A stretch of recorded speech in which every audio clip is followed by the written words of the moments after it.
Hello Libra, Sun, Moon, Rising, and Venus signs. Kamusta kayo? Sana po ay nasa mabuti kayong kalagayan. Welcome back po sa Star Tarot. At kung bago kayo rito, welcome din po kayo. Please subscribe, like, share my videos, and leave me a comment kung nakaresonate po kayo. Thank you.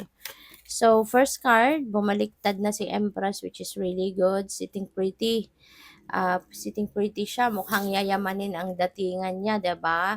Kaya maaari na ganun ang feels ninyo sa ngayon, no? Parang you're going to be like very abundant, prosperous, yayamanin, financially contented, parang financially ano kayo, comfortable talaga. So, good for you, kung ito yung magiging sitwasyon ninyo sa ngayon. Po puwedeng maraming pera kayo ngayon, maraming dadating na pera, 'di ba?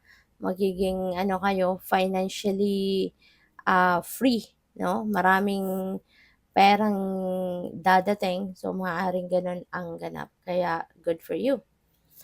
We have Four of Pentacles, ayan. So feeling ko dito, Libra, talagang kahit yung mga ano ninyo, yung mga luxury na maaring gusto ninyong ma-experience man lang sa buhay, pupuwede na ninyo sigurong ma-experience yan sa ngayon. Kasi eto komportableng-komportable siya, kung nakikita ninyo napakaganda rin ng nakaupo siya sa maleta ng mga pera, 'di ba? Hanggang dito sa reading natin nakakarating din ng mga maleta, 'di ba? Nakakatawa naman. So, yun tingnan mo yung mga maleta niya, 'di ba, napakaganda, napakagara. So, this signifies 'no, na talagang ano ka, luxurious maaari ang buhay mo din 'no.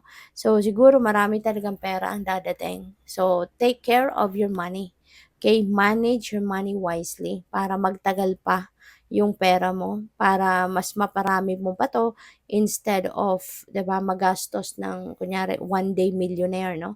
So, 'wag naman gano'n kasi sayang ng pera mo. Maaaring eto na yung blessing, pupuwedeng hinihingi mo na 'to, 'di ba, na magkaroon ka ng financial blessings na ganito, maging maging abundant and prosperous ka so that, 'di ba, makapag-ipon ka din, makapagtabi ka ng pera para sa iyong future. So, yun, be comfortable, 'no? Hindi naman kailangan na, araw-araw fiesta, 'di ba? So, yung sakto lang, i-manage ng maayos ang pera, pag-ingatan ang pera at kung sa tingin mo puwede mo pang maparami, 'no, yung mapag-grow mo pa yung pera mo, then figure out kung saan mo puwedeng ilagak ang pera para mas dumami pa ito, mag-grow pa ito, but ang importante maging matalino ka, 'no, kung saan ka mag-i-invest, 'no? Make sure na legit at, make sure na totoo 'yan, 'di ba? At, may mga papeles talaga, yung gano'n, para makasigurado ka na safe ang pera mo. So, we have Two of Swords. Maaaring nalilito na ngayon si Libra kung ano na ang gagawin sa pera. So, siguro alam mo ang dami mong pera talagang padadating, pupuwedeng gano'n kaya nalilito ka na ano ng gagawin mo sa pera, 'di ba? So, yung pag-isipan mong mabuti ha, kung gano'n man ang inyong sitwasyon, pag-isipan mong mabuti, manage your money wisely, 'yan ang pinakamahalaga. Kung ano yung mga necessity, yun ang unahin, 'di ba? Para nang sa gayon, alam mo yon, pagkakataon man na 'to, kasi may mga desisyon tayo minsan na hindi na natin nababawi, 'di ba? Tapos magsisisi na lang tayo. So, para hindi mangyari ang gano'n sa buhay mo or hindi ka umabot sa gano'ng sitwasyon, talagang diskarte, pag-isipan, i-verify ang lahat 'no, before you invest or before you put your money into something, okay? So, tama 'yan, mag-isip-isip ka muna, 'di ba? So, by the way, maraming salamat for subscribing, and if you haven't subscribed yet, subscribe na kayo. And also, maraming salamat din for not skipping the ads. Malaking bagay yan sa akin. And also, please click the join button sa baba ng video kung gusto niyo na mag-join kayo sa membership. So, tignan natin kung ano pa yung mga messages ninyo for today. We have the chaser, attachment and seeking validation. Alam mo, Libra, hindi mo kailangan to yung validation ng ibang tao. Kahit sino sa atin, hindi natin kailangan yung validation. Kasi tayo ang mas nakakakilala sa sarili natin, eh. Ikaw, alam mo kung sino ka, alam mo kung ano ang meron ka, alam mo kung anong kaya mong gawin, alam mo kung ano yung mga capabilities mo, 'di ba? Kaya hindi mo na kailangan na maghanap pa ng validation ng iba. You don't need anyone, 'di ba? Para magkaroon ka ng direksyon, para magkaroon ka ng tiwala sa inyong sarili, 'di ba? You don't need other people to tell you kung ano ang gagawin mo, kung ano kasi alam mo kung ano ang meron ka. Alam mo kung ano yung capabilities mo, 'di ba?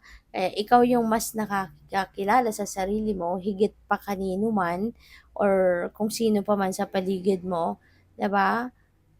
Pupuwedeng mag-compliment sila sa'yo, pupuwedeng mag-suggest sila sa'yo, but kung validation ang hinahanap mo, hindi mo kailangan 'yun kasi kilalang-kilala mo yung sarili mo, okay?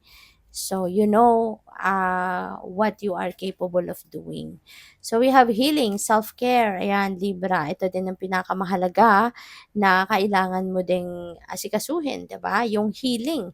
Kasi pupuwede na ikaw ay sa sobrang sipag mo, sa sobrang busy mo lagi, kailangan mong alagaan ang inyong sarili. You need to take care of yourself. You need to pay attention as well or give time para sa sarili mo, sa pagpapagaling mo, para sa pagre-replenish, pag-rejuvenate at recuperate mo. Okay? Kasi higit ano pa man sa buhay natin, ang kailangan natin ay lagi tayong healthy. Kailangan lagi tayong maganda ang ating pakiramdam. Kailangan lagi tayong kailangan lagi tayong malusog, 'di ba? Para kahit marami ka tayong obligasyon, responsibilities, walang problema, kayang-kaya nating gawin 'yon. Kayang-kaya nating gampanan 'yon, okay? Kaya pahinga ka din paminsan-minsan, alright? Alagaan mo ang inyong sarili. Wishes coming true, Libra, napakaganda ng mga cards mo sa ngayon. May mga wishes ka, hindi maganda 'to 'no, kasi hindi lang ito isang wish na magka-come to fruition, but there could be a lot of wishes that are coming to fruition sa ngayon, 'di ba? Ang daming ano mo, ang dami mong heart's desires 'no, na ibibigay na ng Divine Universe sa ngayon. So, kung ano man 'yan ano, naku sobrang magiging masayang-masaya ka ngayon at, kung ano man itong pinagdadasal mo 'no, maaring 'di ba, maaring matagal na 'tong hinihingi mo at ngayon lang ibibigay ng Divine. So, regardless kung kailan mo pa ito hiningi or ano man ito, ang mahalaga 'di ba, makukuha mo na siya sa ngayon. Kaya have fun and enjoy. Thank you for watching. Love and light. Namaste.